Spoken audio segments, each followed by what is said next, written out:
Saudaraku seiman, dunia ini kita lalui, nikmati yang terbaik, tapi jangan sampai berlebihan. Dan Nabi SAW menjadikan tolok ukur orang itu bahagia, bukan karena banyaknya hartanya. Tapi perhatikan kata Nabi SAW apa? Di dalam hadis yang sahih, diriwayatkan Imam Bukhari dalam kitab Adabul Mufrad, Man asbaha minkum aminan fi sirbi.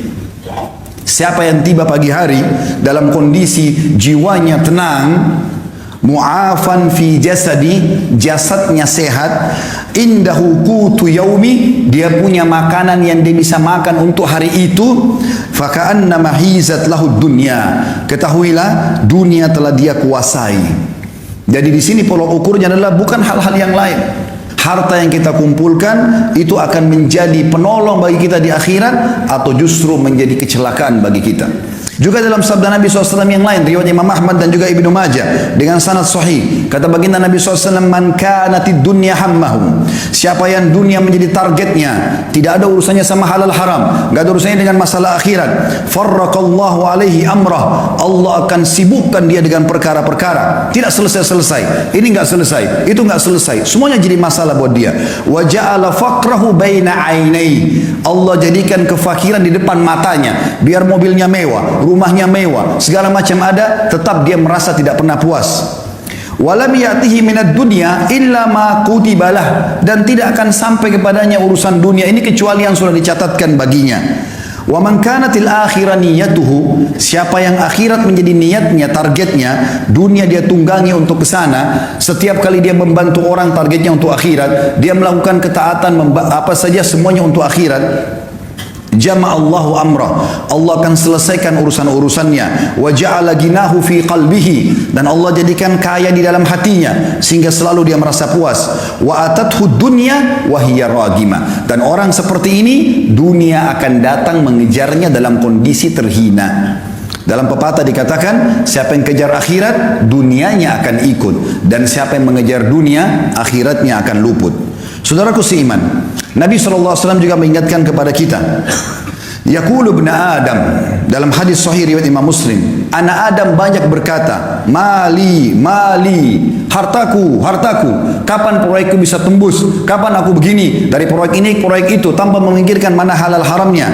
Wa hallaka ya ibn Adam min malik, apakah kau sadar hai anak Adam, kata Nabi SAW, sesungguhnya hartamu, illa ma akalta fa'afnait, sesungguhnya hanya dalam bentuk makanan lalu akan habis, au labista fa'ablait, atau kau beli pakaian lalu kemudian punah juga, au tasaddaqta fa'amdait, atau kalau kau cerdas kau akan sedekahkan maka beruntunglah kamu. Ali bin Abi Thalib mengingatkan kepada kita dalam riwayat Bukhari, beliau mengatakan irtahalatid dunya mudbirah, ketahuilah dunia sudah meninggalkan kita, umurnya dunia makin sedikit, sudah banyak orang sebelum kita meninggal dunia yang jauh lebih hebat daripada kita, lebih banyak idenya, lebih banyak keturunannya, sebagaimana saya katakan tadi.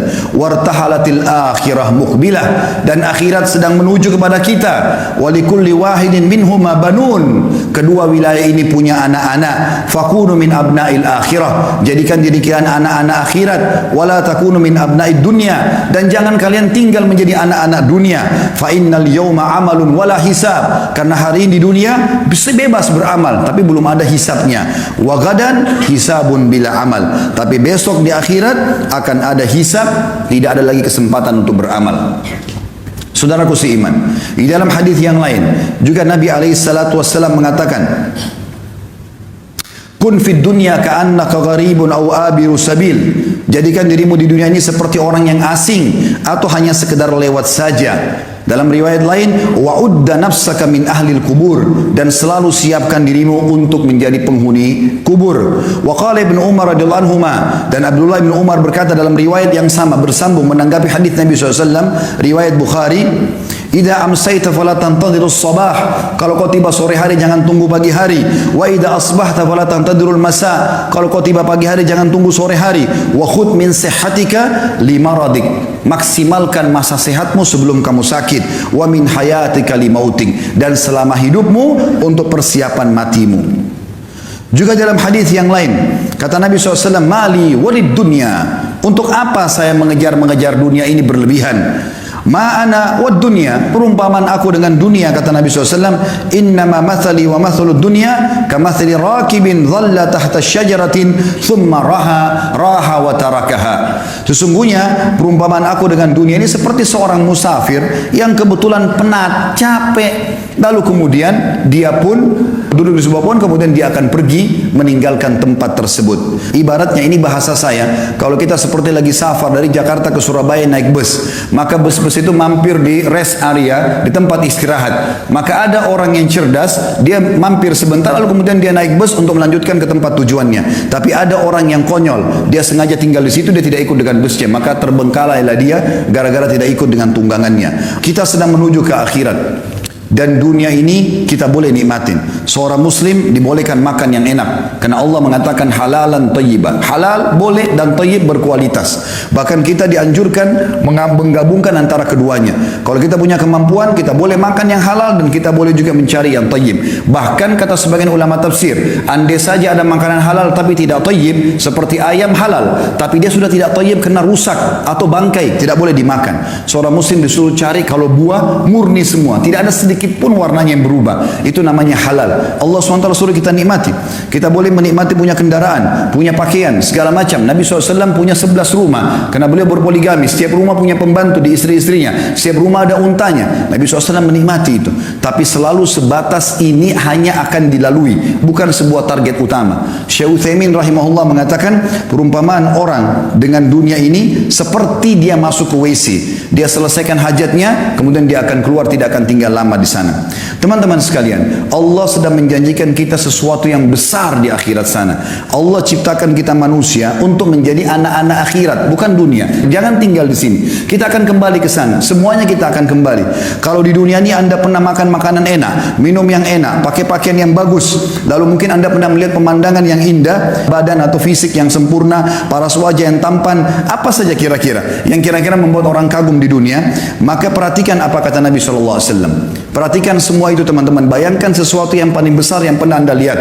Orang yang sangat tampan, orang yang sangat cantik, orang yang sangat sempurna secara fisik, kaya raya, punya mobil mewah, rumahnya mewah, segala macam. Bayangkan itu dengan pertemukan dengan sabda Nabi SAW. Beliau mengatakan apa? Tentang target kita di sana, akhirat. Wallahi, kata Nabi dalam hadis riwayat Muslim, demi Allah, Nabi enggak pernah sumpah kecuali penting sekali. Beliau mengatakan, wallahi, mad dunya fil akhirah illa mathalu ma yaj'al ahadukum isba'u hadhihi fil yammi falyandur bima yarja. Demi Allah, perumpamaan dunia dibandingkan akhirat hanya seperti seseorang dari kalian meletakkan jari telunjuknya ke lautan, kemudian diangkat sama dia. Maka lihat apa yang ikut dengan tangannya. Di dalam hadis yang lain, kata Nabi SAW pernah melewati pasar, lalu ada bangkai kambing. Kebetulan kambing ini bangkainya kecil, kambingnya kecil dan dia dibangkai, kemudian kupingnya kecil juga dan agak sobek. Jadi sudah bau, kecil, badannya kurus, telinganya juga sobek. Lalu Nabi SAW pegang kuping kambing itu, bangkai lalu diangkat. Kata Nabi SAW kepada para sahabat, siapa yang mau beli ini? Kata para sahabat, ya Rasulullah, jangankan dia sudah jadi bangkai, hidup saja tidak ada yang mau. Sempat dalam riwayat kata Nabi SAW, siapa yang mau beli ini dengan sedirham, biaya yang sangat kecil. Kata para sahabat, ya Rasulullah, tidak ada yang mau. Artinya jangankan dia jadi bangkai, hidup pun kalau kecil, kurus, kupingnya robek, nggak ada yang mau. Kata Nabi SAW, siapa yang mau saya kasih gratis? Kata para sahabat, sama ya Rasulullah, tidak ada yang mau. Kata Nabi SAW, perhatikan wasiat beliau ingin sampaikan kepada kita pesan ini. Fawallahi, beliau bersumpah lagi atas nama Allah, lad dunya ahwanu ala Allahi min hadza alaikum. Hadis sahih riwayat Tirmidzi. Ketahuilah dunia ini di sisi Allah, atau apa yang Allah janjikan buat kalian di akhirat nanti, ya, lebih hina daripada bangkai ini. Di dalam hadis yang lain yang mulia juga, kata Nabi SAW kepada seorang sahabat bernama Dahhak ibn Sufyan radhiyallahu anhu. Beliau mengatakan Rasulullah SAW pernah berkata kepadaku, ya Dahhak, wahai Dahhak, ma ta'amuk, apa makananmu? Faqala ya Rasulullah, al-laham wal laban. Aku selalu makan daging dan minum susu ya Rasulullah. Lalu kata Nabi SAW bertanya lagi, qala thumma yasiru ila madha. Kemudian jadi apa itu makanan daging dan susumu? Qala ila ma qad alimta. tentu akan menjadi apa yang sudah anda tahu ya Rasulullah. Karena beliau santun dengan Nabi SAW, beliau tidak mau mengatakan jadi kotoran ya Rasulullah. Beliau mengatakan sudah menjadi apa yang anda tahu ya Rasulullah. Jelas susu menjadi air kencing, maaf, dan juga makanan akan jadi tinja, kotoran.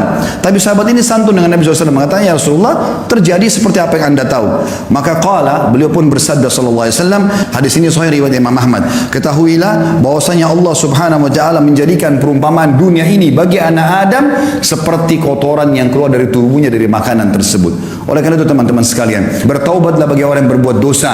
Umur kita terbatas, jangan sia-siakan. Cukup yang lalu-lalu. Berapa kali anda dengarkan khutbah Jumat, ceramah, jangan, tidak boleh, haram, kerjakan ini, tapi masuk telinga kanan, keluar telinga kiri. Sampai kapan? Apakah anda tunggu malaikat maut mencabut ruh anda baru anda mau sadar? Apakah nanti pada saat sudah masuk kuburan digiring baru kemudian kita taubat? Ini keliru semuanya. Peringatan yang datang, orang yang cerdas begitu sampai ke kupingnya, sampai ke hatinya, lalu dia bertaubat kembali kepada Allah Subhanahu wa taala. Kembali kepada Allah sebuah keindahan, taubat dari kesalahan. Kalau dulu kita sudah beramal saleh bersyukur, sekarang kita kerja yang terbaik. Kata Hasan Basri rahimahullah sebagai penutup, hai anak Adam, kau hanya seperti bilangan saja. Setiap tiba pagi hari, hilang satu bilanganmu. Maka kita makin dekat dengan kuburan kita. Ingat, pada saat kita meninggal teman-teman sekalian, tidak ada yang ikut dengan kita kecuali amal kita. Hadis Nabi SAW yang berbunyi, kalau anak Adam meninggal dunia, dalam hadis Bukhari Muslim, anak Adam meninggal dunia akan ikut ke kuburan tiga. Keluarganya, hartanya, dan amalnya. Dan akan pulang dua. Hartanya dan keluarganya akan pulang.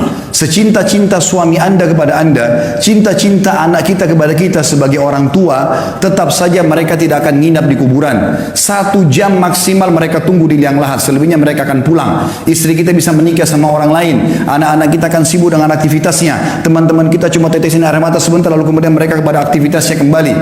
Mobil mewah kita hanya bisa parkir di pagar kuburan. Dan yang tinggal, kata Nabi SAW, setelah pulang keluarga dan hartanya, tinggal bersama amalnya. Sholat yang selama ini kita kerjakan hanya buru-buru, sedekah yang selalu keluarnya cuma 1.000-2.000 rupiah, selalu perhitungan ini dan itu, selalu bermaksiat tidak sempat taubat, itu yang tinggal bersama kita. Dan ini berbahaya. Kalau kita tidak tentukan mulai sekarang, maka sampai kapan? Allahu a'lam.